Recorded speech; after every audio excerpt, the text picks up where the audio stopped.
This is Shut Up and Get a Customer here on KLRN Radio. Sales insights for those looking for an unreasonable amount of success. Featuring Dan Jordan, the sales energizer. Online at remedysalesmatch.com. Dan Jordan's advice, shut up and get a customer. Find out more at remedysalesmatch.com. That's right. New guy Nick, you did it flawlessly this time. Yeah, I'm getting the hang of this. That's right. I got to talk closer to the mic, otherwise there's the reverb. You're just now figuring that out. Yeah. Okay, we're training them both. This is the deal. We're training them both. We're both learning on the fly. Learn as we go. I'm so glad you are tuning in once again to this awesome show, which is going to help you. And today's topic, Larry Towner, yes, is unbelievable. Actually, when I told Larry Towner what today's topic would be, he says, "Oh, good, I need that because earning your fortune after 50." New guy Nick, how old are you? I'm 24, but you know what? This is the stuff I need to keep in the bank because if I can start planning for this now, I'm that much more ahead of the curve, right? Yeah. Right? See, the deal is I'm only 2 years older than he is. Yeah, that's right. I only count my birthday every other year, too. No, I have 26 years of experience to go with it. Oh, okay. Very good. So, is your birthday February 29th? Welcome to the show. No, Shut Up and Get a Customer, where wealth, fame, and good fortune is at your beck and call if you simply focus on that one thing every day. Just get a customer. And nowhere is that more important than when we talk about today's topic. People think it's too late. No, it's not too late. People think it's still, this is still America. There's still opportunity out there. There is. There's. Let's not even get started. There's so much opportunity. It's disgusting. What do you mean not even get started? We're starting a show. Well, we have to start. I understand we have to start it, but I'm just saying we could talk all day just on opportunity. Not get started. So just on opportunity. You were late today. I was. People who are looking forward to opportunities are never late. It's a valid point. I left at. I'm not even. Welcome to Atlanta. For all those people who don't live in Atlanta, don't drive here. New guy Nick and I were talking about this earlier, yes. And he says the reason for the traffic is because of the new Brave Stadium that they're building. Well, for me, I'm coming down 75. So right. That's what a lot of it is all of a sudden you get right there, it's right before 285, and everyone forgets how to drive at that exit. So there's weaving in and out and emergency lane running, and so I just stay as far left and slow as I can so I can survive and make it to work. See, New Nick and I were talking about it, and he said it's because it's sunny out. And that's another valid reason. We know how Atlanta traffic can be, right? Did he call you a eunuch? No, I did not call him a eunuch. Right there. Eunuch I believe Nick. it's a Freudian slip. I hope he's not a eunuch.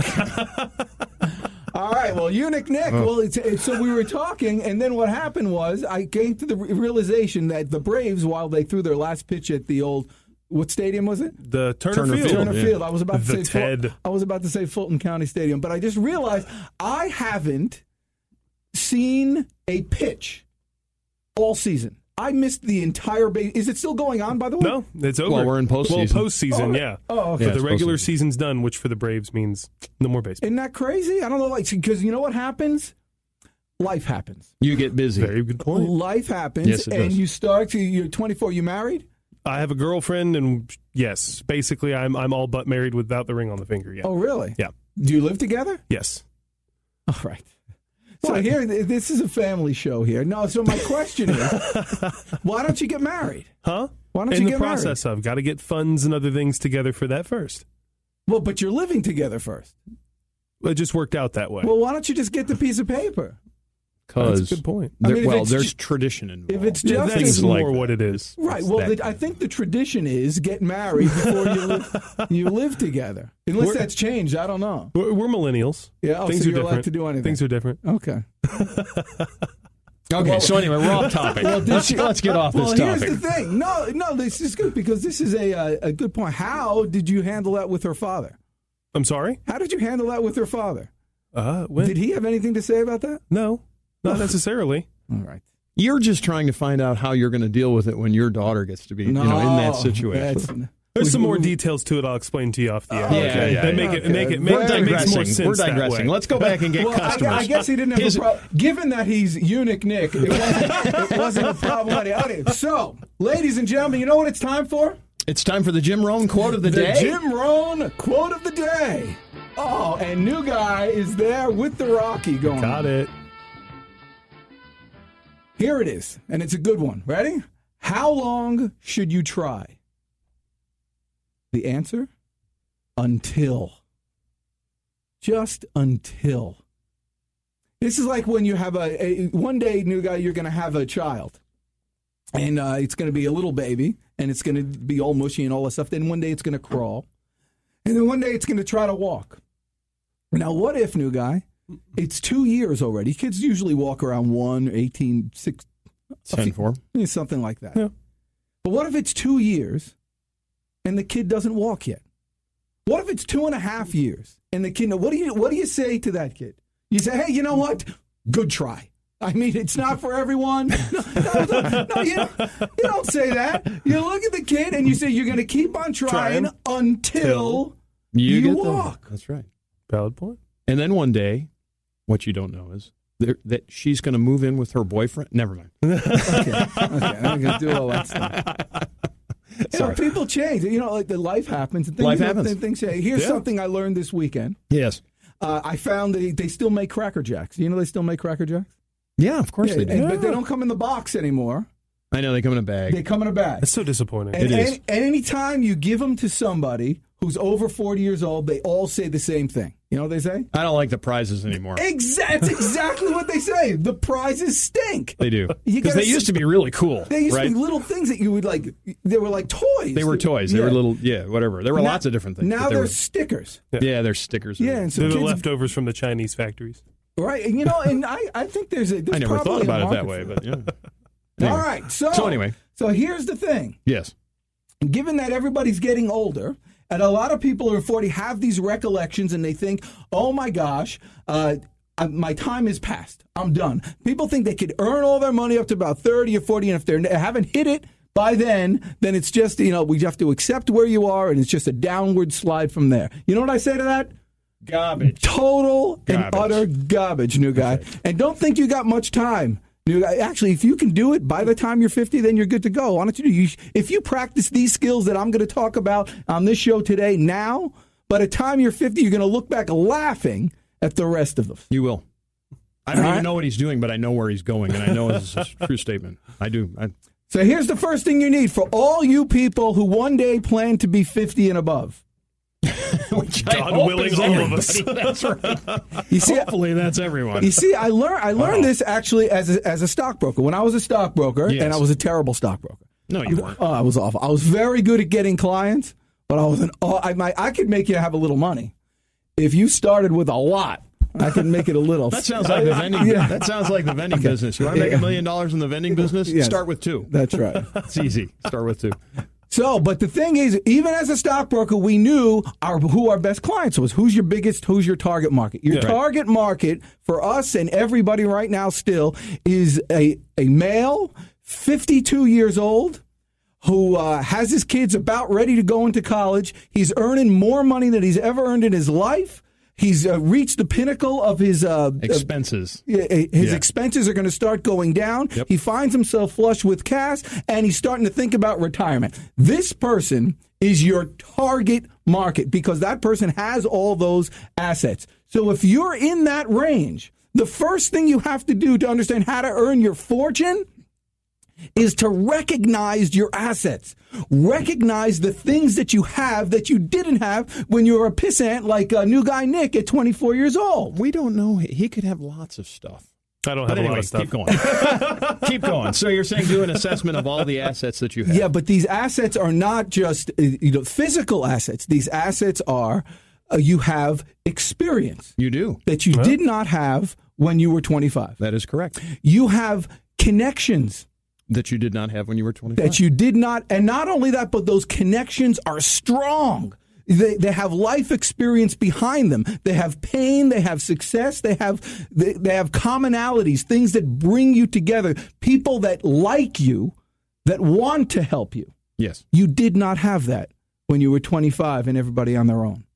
Is that true, new guy Nick? I mean, other than family and a few very close friends, I think I can count those kind of people you're talking about, Dan, on a single hand. Single hand. Yeah. Absolutely. You have those, and there's lots of them. If you've drawn people to, there's lots of them. These people, that these connections they have, not only can they help you in ways, they're in your same situation. Of course they are. They've got what the stockbroker is looking for. They've got freedom. They've got some more time. Their kids are going away. They got more jack. They're ready to roll. They want to help you. They want to invest in you. They want to see you grow. They do. They are your greatest asset.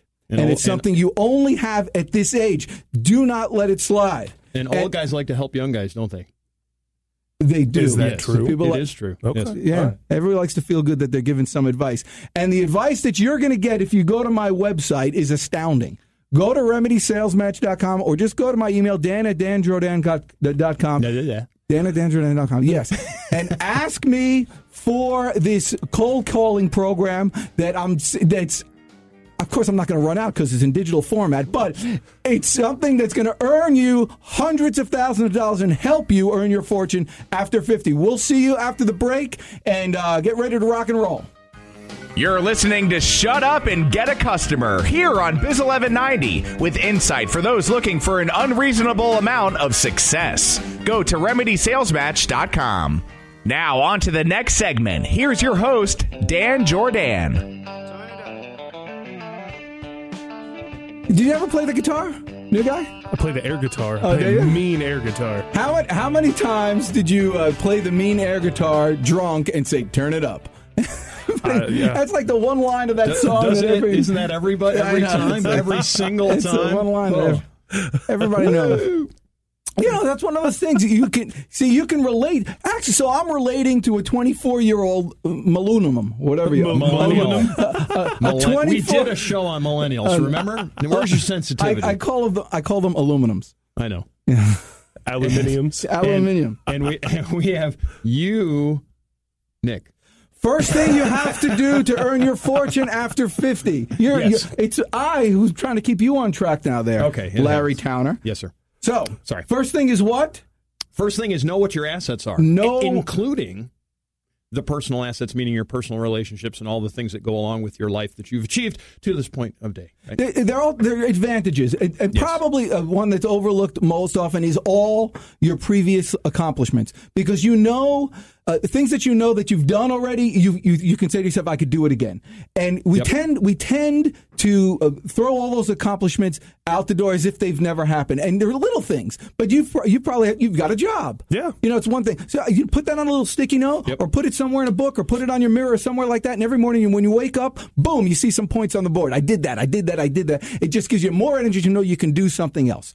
And that something else is going to be, ladies and gentlemen, getting into your own business. But I'll tell you how to get there. And it's really without very much expense at all. But this is how you're going to earn your fortune. So the first thing is know your advantages. Oh, look at that. You're doing the Facebook Live, which is very exciting. And you were showing pictures of the curtain. Well, that's because your phone rang. The vibration must have moved the camera. So anyway, I just noticed it. As long as you're saying that, there's this company called Cycle-Rama or Cycle something, and it actually uses the vibration of your phone, and it spins it around in a circle, and you can take a panoramic picture of the whole thing. Yeah. And that guy is nuts. He's right there in Atlanta, the Atlanta Tech Village. He's right here. I met him. Yep. And then he was on Shark Tank. He got $500,000 from Mark Cuban. Really? That's awesome. Isn't that cool? Just with an idea. Can I ask you a question? And wait, is he 50? He is. See, there you go. Hey. He is. So your brain doesn't have to stop working when you're 50. Have advantages. It won't atrophy. Rule number 2 is just know that it's possible. This is perfect. There was an example of someone who did that. Yeah. A great example of somebody did it. And, of course, the most famous example of knowing that it's possible is Colonel Sanders. Colonel Sanders, yes. Yeah. Everybody. What's his name? Harland Sanders. Harland Sanders. Nick, are you aware of the Harland Sanders story? Not 100% through, but I do know he kind of, real quick. I'm going to give the quick synopsis, okay? At 65 years old. And I'll correct you. I know, that's fine. At 65 years old, Harland Sanders retired. He went on Social Security. He looked at his first $900 check and he said, I am not doing this. And so he took assessment of everything that he had, much the same way Dan said. And what does he come up with? He comes up with the fact that he has this chicken recipe, and he goes on the street and he starts selling this chicken recipe to these various different houses. Blah. Long story short, he spends something like 2 years living out of his car, making sales calls every day, more than 20 sales calls a day. Finally, he sells this thing, and effectively Kentucky Fried Chicken is born and gone. How far off am I? 69 years old is when he hit it big. 69 years old is when he hit it big. And he retired, I don't know how much, hit a lot.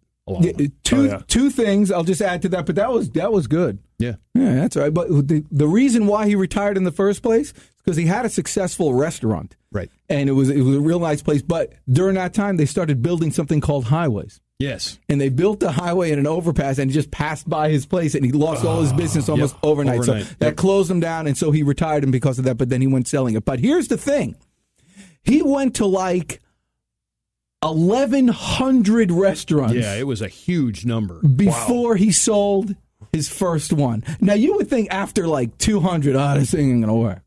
After 500, I'm going to kill myself. Yep. After 1,000. But if he didn't get it on 1,100, he would have gone to 1,101. Quick aside, how many times did Thomas Edison experiment to do the light bulb? Do you know? Probably tens of thousands. 9,999 times. It was the 10,000th try that it worked. The 10,000th. Seriously. I don't know if it was. People say different things, but whatever it is, it was a lot. He was going to do it. Don't give up. He was going to try. Don't give up. That's the point. Yes. Until we're just going to go back to the Jim Rohn quote. We keep on going back and forth. Isn't that the idea? What were you just pointing at? The time. The time. Okay. We're only on rule number 2. You see, you people want to know. No, new guy Nick wants to know, which means it's good. I want to get ready. See, he's ready. Okay. Rule number 3 is learn to keep your antennas up. What I mean by that is there's opportunities all over the place that you're missing left and right. They're always there. You have certain skills that you need to use. I'm going to give you one quick example. And, I could use my son with all the stuff that he does, but he started his little junk removal business. Right. Young kid, 11 years old, and doing this. And I've said this story before, but it's morphed into all sorts of new things because all he does is look for ideas and things to do. Yep. So this weekend we're down at the lake house, and we had to get the boat fixed or something going on, and we was talking to the guy who was fixing the boat, and turns out that guy's leaving, and he goes, I got all this junk in my house I need to get rid of, and all of a sudden my son's ears just go up. What's going on? So we go to the guy's house. Long story short, yes, he had some trash. Yes, he had some aluminum that he took and he recycled, and he got 6 jet skis and 3 jet ski trailers, 1 boat trailer, and a boat. Wow. So your son's in the boat business now. Awesome. None of which works. But I know a guy. But because I'm old. What he did was he saw that. He saw all these assets that he had. Yep. He discovered something called Craigslist. He sold the trailers. He's selling the boat. He junked the stuff he didn't have to do. They just took it for free, rock and roll. The kids, earning over $1,000 from nothing. Mm-hmm. Just right. looking from an idea. Just looking for ideas and talking to people. So keep your antennas up. So can we morph this to a quick sales conversation? Because this is about shut up and get a customer, right? Sure. So when you're out in the field, and for those of you who don't sell in the field, get out of the office. Right, Dan? Do you agree with that statement? Yeah, it's amazing what will happen if you talk to 30 people a day. We have talked about clover leafing in this show before, right? But when you go out and you make a sales call on somebody, would you open your eyes and look next door? Seriously. I get these I'm in the truck business, right? So I'm driving down the road. My worst habit is, because I'm forever driving down the road, truck goes by, I'm going, what the heck's the name on that truck, right? Because I'm trying to get a prospect. Because pre-qualified prospect for me, we know he's got a truck because he just drove by me. Yeah. He's got a phone number usually on that truck too, by the way, usually. Mm-hmm. And he's usually got a DOT number too, which I can get information from. But the point is, I see my fellow sales guys, and they drive along, and they're just like, road. And I'm like, dude, open your freaking eyes. Put your head on a swivel, right? Put your head on a swivel and look around. That's the same thing you're talking about. Keeping your antennas up. Very good. Right?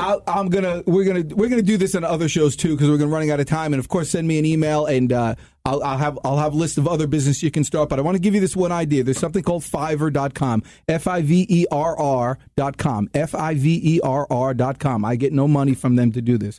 But what it is a gig site. In other words, people will do just about anything for $5. Yep. Not sexually unique. I don't know what you. But you need a logo. You refer that to me the moment you need say a logo. That. You need all these things. $5. I do a cold calling script. You want it? It's a template. It's for $5. You want to custom? It's something else. They're all there. I earn about $1,000 a month with this thing. It's insane. And you just set it up and you do it from your house. It takes 2 minutes a day looking for ideas, giving help. Yep. The reason why I want you to go to Fiverr.com is I want you to look at all the things that people offer. Yep. And all the things that people, that you can make a living at and all those things. And just give yourself ideas. What can I do to earn a little bit from a lot of people? Yep. On your spare time while you're working. This spare money, this extra money, is what's going to earn you your fortune. And I have hundreds of other ideas to grow this thing up, and we'll talk about that in future episodes. You were going to say something. Well, I was just going to say, so I've used Fiverr. Dan turned me on to Fiverr. I use it both. I generate a little income from it. But New Guy Nick, just as an idea, you can go on Fiverr, and for $5, you can get somebody to cut you a radio spot.